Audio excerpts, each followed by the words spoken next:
Hey, what's going on, guys? Kalamazi here. It is Saturday night. I'm recording this video because patch 11.0.7 has snuck up on me, like it probably has most of you all. With patch 11.0.7 comes the new ring, Cyrce, Circlet, something like that. The ring, similar to one we had in Dragonflight in patch 10.0.7, I believe, with 3 different gems that bring various secondary stats, damage effects, all that. So I want to look at that today in Sims for every spec, in single target, AoE, break down the ring a little bit, and just talk about if it's worth getting, and if, well, yeah, if it's really worth your time at all.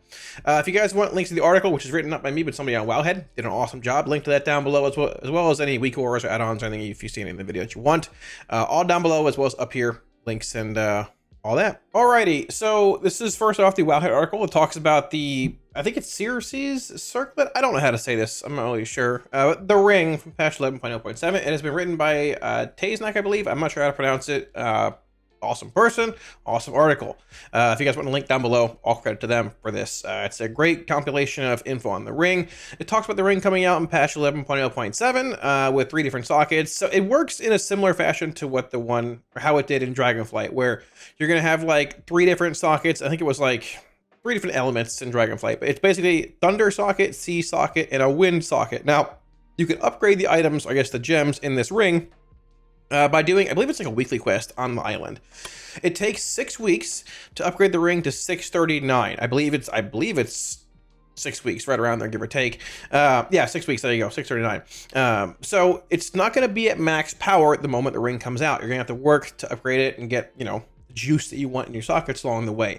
Now, this chart here, I believe it's like a general chart for like DPS, healers, and tanks. It'll vary a bit based on your spec and all that, I would assume. What I want to get into here, though, is looking at the varying gems. So there's 4 different gems, 4, 5, 6, 7, 8, 9, 10, 11, 12. So 4 for each different thunder, sea, and wind, respectively. So there's a mix of gems. I've seen, for the most part, most classes, like DPS-wise, look to be using a relatively similar combination of gems. Now, these gems have been buffed multiple times over the last few weeks. They're probably gonna be buffed again. Even if the ring is not good for you right now, it's good for it's fine for Warlock. Even if you're playing a different class and it's not good for you now, I would encourage you to get it. Number 1, what else are you doing? Number 2, they're probably gonna buff it, and if you're a few weeks behind, I don't know if there's catch up at all for it. And like I said, what else are you doing anyways? You know, so. But getting into the actual stones here, so for the Thunder Citrines, your spells and abilities have a chance of triggering a singing thunder citrine effect for nearby allies. So basically, whenever an ally player dies, effects trigger immediately. I believe this is the zap one. I'm sorry, it's actually a buff that grants every secondary stat. Your spells and abilities have a low chance of triggering the singing thunder citrine effects for nearby allies. So I guess technically, yeah, this is the one I believe that works with other allies. It's the roaring War Queen's citrine. It's sort of like a shared effect. I believe it's pretty strong if your entire raid is using it, but let's be honest, coordinating raids to use this is not the most easy thing to do. There's more here. Your spells and abilities have a chance to shield an ally with lightning, absorbing damage.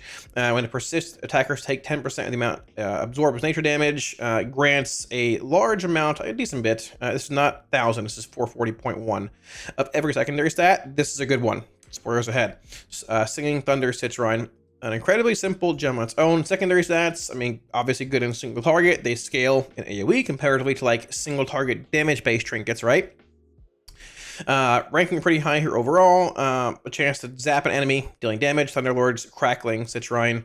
Other effects here as well. Grant Mastery, a good bit of it, 1,400. At 619 as well, to clarify. These go higher. Mariners, Hallowed Citrine. You get the gist of it. Link to the article down below if you want it. A lot of different effects here and all that.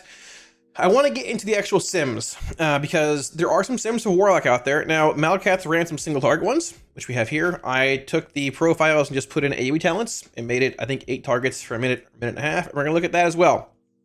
So, the first spec here, Demonology, up first.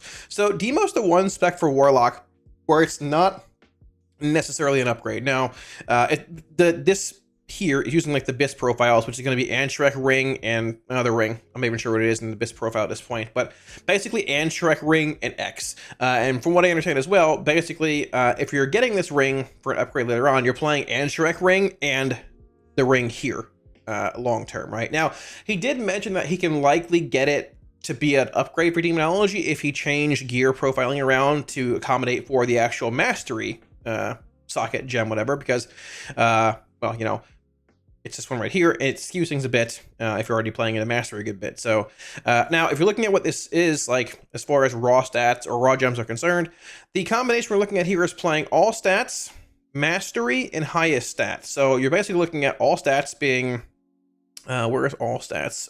Right here. Stormbringer's Rune Citrine, Mastery being Fathom Dweller's Rune Citrine, and the bottom one, I believe it is, there's a mix of them here. Wind Singer's Rune Citrine. So yeah, it's like all stat, main stat, highest stat. Basically all stat meaning all secondaries. So, and that also fills in all three of your combinations, being a Singing Wind Citrine for the highest secondary stat one here. Let me zoom in a bit more for you guys. Being the highest secondary stat one here being a Singing Rune or Singing Wind Citrine. The one up here being a Singing Sea Citrine, which is sitting somewhere in here. There you go, the mastery one, and the one up top, which is the secondary stat one. All of them is a Singing Thunder Citrine. So, on a positive note, every single one of those is a stat-based effect, so it'll gain like scaling value if you're hitting multiple targets. Now, if you're looking at what else is pretty solid here, all stats, once again, still pretty good. Mastery, also pretty good. 150% random. That, I believe that is one of the final gem combinations here. I'm actually not totally sure. We can take a look. Here, your spells and abilities have a chance to cast a random Singing Citrine effect at 150% effectiveness.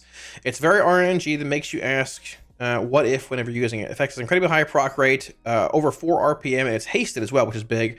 It can trigger almost any Citrine effect, even the ones you don't have equipped, at 150% of their normal value as well. Combining this with the big mastery one, you can be singing or slinging Citrine effects at 200% of their normal value 4 to 5 times per minute. It's obviously very good. So it's RNG. You can sling a multiple amount of effects here. At times you might high roll it. At times you might low roll it. If you want to try and high roll, it's probably going to sim higher on the high end if you do. But at the same time, the biggest, most valuable one for Demonology and single target looks to be all stats, mastery, and haste. The more you go down here, you've got things like the mastery gem, highest stat one with a single target zap gem mixed in, which I believe is up here. I believe it's this one. I believe it's this. Yeah, Thunderlord's Crackling Citrine. So there's that for you. So it really depends what you want to do. But overall, I mean, like, the Zap one is not as good in single target as the 3 stat ones are. And 3 stat ones in AoE also scale pretty well. All stats, mastery, highest stat. Now, if you're looking at, this is an 8 target, 1 minute sim here. If you're looking at AoE, it does have all stats, mastery, and the 150% random gem in here, which is the RNG one we looked at. Honestly, in M+, with it procking so often, it's probably fine.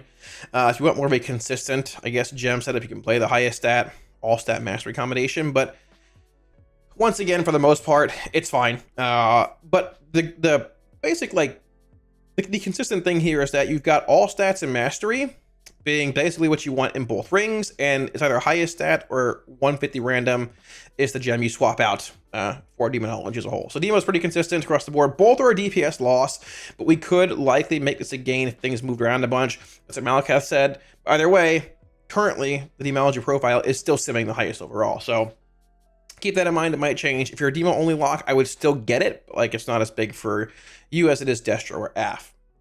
Moving on to Destruction here. So Destruction, second ring, 639, you're looking at all stats, mastery, highest stat. Interesting. The same thing as Demonology. All stats, mastery, highest stat.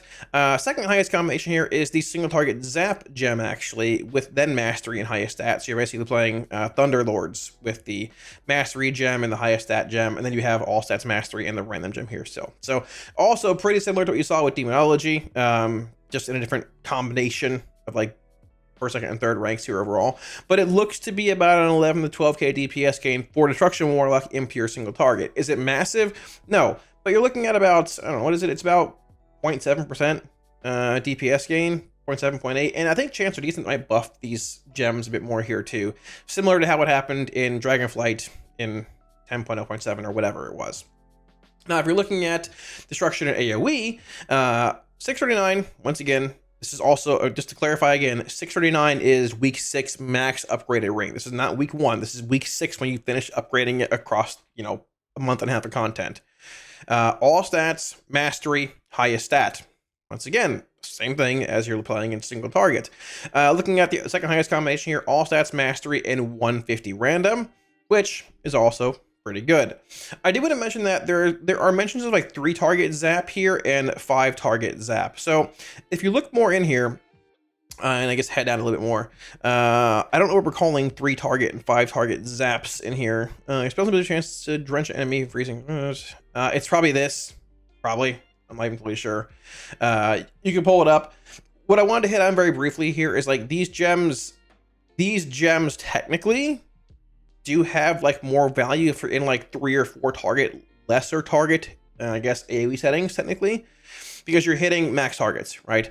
This is essentially 5 target zap. It slices 5 enemies. Yeah, I'm assuming this is what they're clarifying. We're calling 5 target zap. It's hitting 5 enemies. This is hitting 3, whatever it is. The main one, there. Your main one, and it bounces twice. So if you're in like a 3 target setting and they're like stacked, these will gain more value. Like they'll be better than they seem in these sims. If you're in like 3 targets or like 5 targets, because we're simming an 8 target sim here, right? So it makes sense as to why these main stat, secondary stat, mastery gems are simming the highest. Now I will say though, if you're in M+ for these AoE settings, I mean, typically you're pulling multiple packs, at least 1 pack, if not 2, that has 5, 6+ mobs. So like you're not going to encounter those settings very often. But what I'm saying is if you run a sim with like 5 targets or 3 targets, these zap ones, the 5 target one, the slice one, the 3 target one, the whatever the one was here with the water, it slings around or whatever, it jumps to 2 targets. They will likely show more value in those number of sims, 3 targets, 5 targets. But if you're looking at heavier AoE, it's still like all stat mastery, highest stat, all stat mastery, 150 random, and like just the baseline profile with Anshrek ring and something else, right? And then you have other ones mixed in here too. So across both demonology and destruction so far, you're basically looking at all stat mastery and highest. Demo being basically a wash compared to BIS profile, but it's pretty much number 1 across the board for single target and AoE if you're comparing it like, you know, the highest rankings overall. And for Destro, once again, all stat mastery, highest stat, all stat mastery, highest stat. So now, when you're getting into affliction sims and all that here, there's not like... The ring is good. It's about an 8.8 9k DPS gain over the current BIS profile. But the difference here between Destruction and Demonology compared to AF is that the highest simming single target combination is Mastery, highest stat, and the single target Zap gem. Now, the reason behind that is because Affliction, this is a Soul Harvester sim here, Affliction is playing Haunt and Shadow's Embrace. Those are damage modifiers that increase the damage that that is dealt to the target, basically, you deal, right? They do indeed increase just general damage, like trinket damage-based trinkets, damage-based effects, things like the single target Zap gem right here. This is indeed increased by Haunt and by Shadow's Embrace. It actually does nature damage too. I don't know if that procs the Anshrek ring or not. I actually don't know. I should look into that. But either way, when it comes to like single target for AF, it is ahead of the next highest combination here, being all stats, mastery, highest stat, which is, once again, this is the highest combination for Destro and Demo in single target. The Zap's ahead by about 4k. I think it's like 0.4% difference, roughly. Yeah, in DPS. So up to you what you want to play. I believe these gems are not hard to acquire, so you can just swap them in and out possibly. I'm not even totally sure how that works exactly. But either way, there's that. Third highest combination is single target Zap, mastery, and then randomness and all that. But I mean, at this point, you can pretty safely say you're going to play mastery, highest stat, like probably across the board and everything. I mean, it's like the highest combination for Demo, mastery, highest stat, single target, AoE. And then you're looking at, once again, single target, AoE. Here's, you know, a Destro, here's AF, right? So if you want to play single target Zap with mastery, highest stat, go for it. If not, once again, all stat, mastery, highest stat, looks to be good for AF and single target. When you're looking at AF and AoE, unsurprisingly, once again, all stats, mastery, highest stat. The same thing across the board for the rest is also ahead in AoE for AF. About a 40k DPS gain over all stat, mastery, and 150 random, which is about the same as what we saw for Destruction here. And similar to Demonology, it's actually a little higher for Demo, because once again, it's a bit of a loss overall, but maybe you can play with that a little bit and change it around profile-wise. But either way, if you're looking at these sims, to take away from them, TLDR, basically it's like all stat mastery, across basically everything, and or like highest stat mastery. The mastery gems you can see here, the middle one, and mastery, mastery, mastery, mastery, mastery, mastery. And to clarify, that mastery gem is right. Find it. It might be up more. Not even sure. It's in the middle section. It is right here. Baseline mastery also grants you other. It gives you a chance. All other singing Citrine effects are increased based on your mastery. It's not even a chance, just increases other effects too. So very strong. This is played basically everywhere, and there's a mix of like all stat or highest stat, zap, randomness, whatever you want. But TLDR, with the ring being the way that it is, being a 6-week process, which doesn't seem too bad at all. I think it's a pretty fast weekly. I think it could even be less than that. I would do it. Get the ring, do it once every week. You know, they'll probably buff it at some point again if it's sort of subpar. I heard it's really good for some, but pretty mediocre, about a wash for a lot of other people. So in the end, what else we're doing now? Number one, if they buff it enough, it might even be worthwhile going into the next patch, next raid in Prague. I would get it, rock it, keep it around, and do it to it. Once again, keep in mind, all these sims here are 639 max eye level, which is at the end of week 6. If you're in high gear and get it and it's 619 week 1, chances are it's not gonna be an upgrade. You should sim it every week to clarify when it's an upgrade for you, but these sims are run at the end of week 6 with the highest gem combinations, all that. Hopefully that helps y'all out a little bit. So thanks for watching, guys. Wraps it up. Hopefully the video wasn't too long, and hopefully it helped clarify in the gems. You should be, my hair is a mess. You should be looking to farm up this coming Tuesday with the Circlet ring, all that, Siren Isles, and you know, all that fun taking place. Like I said, I mean, honestly, the ring is, I think it's better implemented from what I've seen and heard than the actual one in Dragonflight was. You don't like random RNG roll the actual gems. I believe you just acquire them somehow. I haven't looked into it myself a whole lot, but once you get it, just do your weekly quest once a week and you gain more power. And between this ring, if they buff it again, and just the stacking severed strands buff, content's just going to fall over, especially the raid for the remainder of this patch, which honestly, not a bad thing. But yeah, that's that. We'll see where it goes. Links to the sims and the Wildheart article down below if you guys want them. And that's that. If you guys want any weekly or add-ons, well, they're also down below. Twitch, Discord, website links down there as well as up here. And like always, a massive shout out to all the support on Patreon. All supporters on there, just in general. Thank you for all support, guys. I greatly appreciate it. I know I was a little slow right now, but I appreciate y'all's continued support. It allows me to keep doing what I'm doing for y'all, making content and everything. And yeah, well, for the 10th time, it's greatly appreciated, y'all. So that being said, my hair is an actual mess. I think we're going to be having PTR soon for 11.1. I was expecting it to come out like this week, I guess last week, but with PTR coming out on Tuesday, a couple days from now, or sorry, not PTR, the patch, the Siren Isle, the ring thing. I don't know if we're getting it before the new year. If we do, they might sneak it in like the end of this coming week. If not, hey, you know, we'll see where it goes. But either way, hopefully big content coming soon. Goblin Island, all that kind of stuff looks fun to me. Hope it does to you as well. Thanks for watching, guys. Much love, and I'll see you all again soon on stream. Peace.